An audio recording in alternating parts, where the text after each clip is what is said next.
गंगानगर के bus stand पर गिरीश अभी-अभी अपनी बस से उतरा था। आज ऑफिस में उसके कलीग का जन्मदिन था। उसके सेलिब्रेशन ही गिरीश को आज लेट हो गई थी। रात के लगभग 1:30 बज रहे थे। रात के सन्नाटे में कुत्तों के रोने की आवाज़ साफ सुनाई दे रही थी। बर्थडे पार्टी में उसने कुछ ज़्यादा ही शराब पी ली थी, इसीलिए वह धीमे-धीमे लड़खड़ाते हुए कदमों से आगे की ओर बढ़ रहा था कि तभी उसे एहसास हुआ कि कोई साया उसके साथ उसके पीछे-पीछे चल रहा है। लेकिन वह इतने नशे में था कि उसने उस साये पर ज़्यादा ध्यान नहीं दिया। वह कुछ देर में लड़खड़ाते हुए कदमों से अपने घर पहुंचा और अपने कमरे में जाकर लेट गया। अभी उसकी आंख लगी ही थी कि उसे अपने शरीर पर कुछ भारी सा महसूस होने लगा। उसने नींद में हल्के से अपनी आंखें खोली तो डर के मारे उसका पूरा शरीर पसीने से भीग गया। उसके सीने पर एक गहरा काला साया बैठा था जो एकटक उसे ही घूर रहा था। देखने से वह किसी औरत का साया था। महसूस हो रहा था कि उसकी आंखें सुर्ख लाल थी। वह गुस्से से उसकी ओर देख रही थी। उसके सर से लगातार खून रिस रहा था। ऐसे अपने सामने उस साये को देखकर गिरीश की रूह कांप गई। उस साये ने अपने गंदे और लंबे नाखूनों से उसके चेहरे को खरोंचा। वह दर्द से चीख उठा और वह हड़बड़ाते हुए अपने हाथ से उस साये को खुद से दूर ढकेल दिया। देखते ही देखते वो साया उसकी आंखों से ओझल हो गया। डरते सहमते किसी तरह वह अकेले ही अपने कमरे में खुद को चादर में लपेट कर लेटा रहा। डर के मारे उसका पूरा शरीर कांप रहा था। उसकी थकी हुई आंखों में उसका डर साफ झलक रहा था। उसकी नींद अब उड़ गई थी।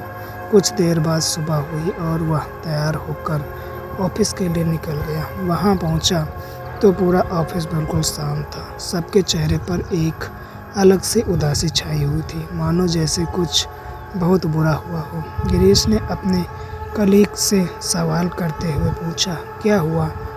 आज सब लोग इतने शांत क्यों हैं? कुछ हुआ है क्या? क्या यार, कल रात घर जाते हुए एक रोड एक्सीडेंट में प्रिया की मौत हो गई। प्रिया की मौत की खबर सुनते ही गिरीश अचानक घबरा गया और उसने अपने साथ हुआ रात का हादसा याद करने लगा।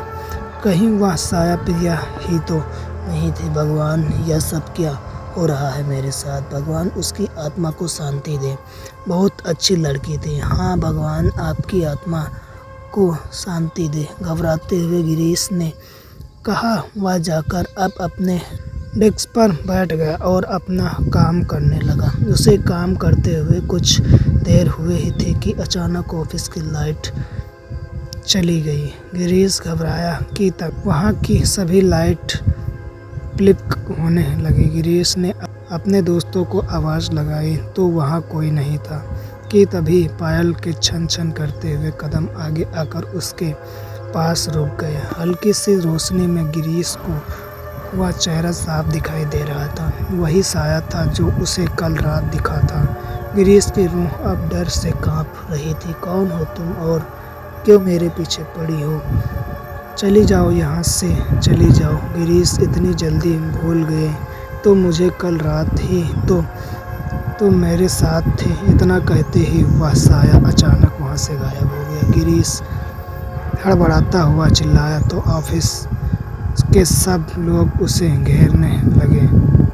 वह बहुत घबराया हुआ था। वह अपना बैग उठाकर सीधे अपने घर चला गया और खुद को अपने कमरे में बंद कर एक ही बात दोहराने लगा, वो वापस आ गई, नहीं छोड़ेगी, वो मुझे नहीं छोड़ेगी, मार डालेगी, मुझे मार डालेगी। गिरीश का शरीर पसीने से बुरी तरह से थक चुका था। उसका पूरा शरीर किसी गर्म तावे की तरह तप रहा था। वह आंखें बंद करके सोने की कोशिश करने लगा कि तभी उसे एक आवाज़ सुनाई दी, उठो, मुझसे बात करो ना, मैं तुमसे मिलने के लिए तुम्हारे पास आई हूँ। उस आवाज़ को सुनकर उसने डरते हुए अपनी आंखें खोली तो वह साया उनकी तरफ देखकर भयानक तरीके से मुस्कुरा रहा था।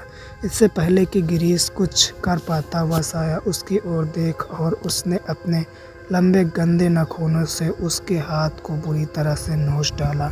उसके हाथ का मांस निकलकर बाहर आ चुका था। दर्द से बुरी तरह चिल्लाया कि तभी उसने अपने नाखूनों से उसके मांस को खींचा। उसके हाथ से बुरी तरह खून टपक रहा था। उसका पूरा बिस्तर खून से सन्न हो चुका था। वह उसके मांस के टुकड़े के अपने हाथ में लिए अपने गंदे दांतों से चबा रही थी। गिरीश दर्द से पूरी तरह से तड़प रहा था। ऐसा लग रहा था कि अब तुम्हें अच्छा लग रहा है ना? गिरीश, मुझे माफ़ कर दो। मैंने तुम्हारे साथ बहुत गलत किया। प्लीज़ मुझे माफ़ कर दो। क्या कहा तुमने? माफ़ कर दूं तुम्हें? जो तुमने मेरे साथ किया है उसके लिए तो भगवान भी तुम्हें माफ़ नहीं करेगा। बात कल रात की थी। गिरीश ने बहुत ज़्यादा पी ली थी कि तभी उसकी गर्लफ्रेंड प्रिया उसके पास आई। गिरीश, मुझे तुमसे कुछ इम्पोर्टेंट बात करनी है, प्लीज़ मेरे साथ चलो। अरे क्या हुआ, तुम एंजॉय करने दो मुझे, बाद में बात कर लेना। एंजॉय, लेकिन अभी प्लीज़ मेरे साथ चलो। प्रिया बहुत ही परेशान लग रही थी। गिरीश उसे लेकर ऑफिस पास वाले जंगल की तरफ ले गया। बोलो, क्या बात करनी है तुम्हें?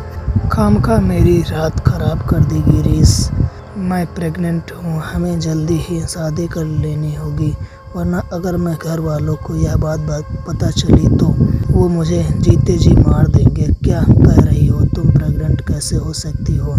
मेरे सामने यह फालतू की बकवास मत करो, समझी ना? मैं अच्छी तरह जानता हूँ तुम जैसी लड़कियों को। अरे हम जैसे में लड़कों से पहले प्यार का नाटक करती हो और फिर किसी और का पाप लाकर हमारे माथे पर देती हो। चलो निकलो यहाँ से। यह सब क्या बकवास कर रहे हो तुम? मेरे बारे में इतनी घिनौनी बातें आके तुम सोच भी कैसे सकते हो? तुमने तो कहा था कि तुम मुझे प्यार करते हो। तुमने मुझसे शादी करने का वादा किया था और आज जब मैं तुम्हारे बच्चे की माँ बनने वाली हूँ तो इस बच्चे को किसी और का पाप कहकर मुझे इस शादी से बचना चाहते हो। बस बहुत हो गई तेरी बकवास। चल निकल यहाँ से। और अगर गलती से भी आज के बाद तूने मेरे सामने आने की हिम्मत की तो वह तेरा आखिरी दिन होगा, समझी ना? चल निकल यहाँ से। तुम्हें क्या लगता है कि मैं इतनी आसानी से तुम्हें जाने दूँगी? तुम इस तरह से मेरी ज़िंदगी बर्बाद नहीं कर सकते। मैं सबको तुम्हारे बारे में बता दूँगी। आज मुझे समझ आया कि तुम हमेशा सबसे हमारे रिश्ते को पूछते क्यों रहे, लेकिन अब मैं चुप नहीं रहूँगी। मैं पुलिस के पास जाऊँगी, तब तो तुम्हें, मुझे और मेरे इस बच्चे को हर हालत में अपनाना ही पड़ेगा। प्रिया के मुंह से पुलिस की धमकी सुनकर गिरीश बुरी तरह घबरा गया, क्योंकि वह पहले से ही शादीशुदा था। लेकिन शादी होने के बाद भी सिर्फ प्रिया से ही नहीं बल्कि और भी लड़कियों के साथ उसके अफेयर थे। कोई भी लड़की उसकी शादीशुदा ज़िंदगी के बारे में नहीं जानती थी। उसने पहले भी ऐसे इन लड़कियों की ज़िंदगी बर्बाद कर दी थी। हर लड़की अपने परिवार की इज्जत बचाने के लिए खामोश होकर रह जाती थी, लेकिन प्रिया चुप बैठने वाली लड़की नहीं थी। इसीलिए गिरीश उससे घबरा गया और प्रिया को फुसलाकर जंगल के बाहर रोड की साइड ले गया। और जैसे ही रोड पर से एक ट्रक गुजरा, उसने उस ट्रक के सामने प्रिया को धकेल दिया और खुद जंगल की तरफ भाग गया। ट्रक वाले ने हॉस्पिटल ले जाकर उसे बचाने की भी कोशिश की, लेकिन उस एक्सीडेंट में प्रिया की जान चली गई थी। प्रिया की आत्मा अब इंसाफ के लिए तड़प रही थी, इसीलिए वह अपना इंसाफ लेने गिरीश के पास जा चुकी थी। वह गिरीश के शरीर से मांस को अब नोच नोच के खा रही थी। वह बुरी तरह से दर्द से तड़प रहा था।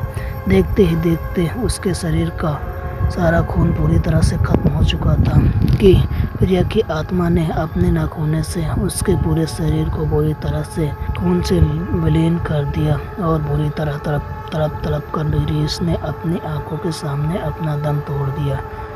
अब शायद प्रिया की रूह को शांति मिल गई हो। उसे अब उसकी ज़िंदगी तो वापस नहीं मिल सकती, लेकिन उसने खुद ही अपने लिए इंसाफ ज़रूर कर दिया।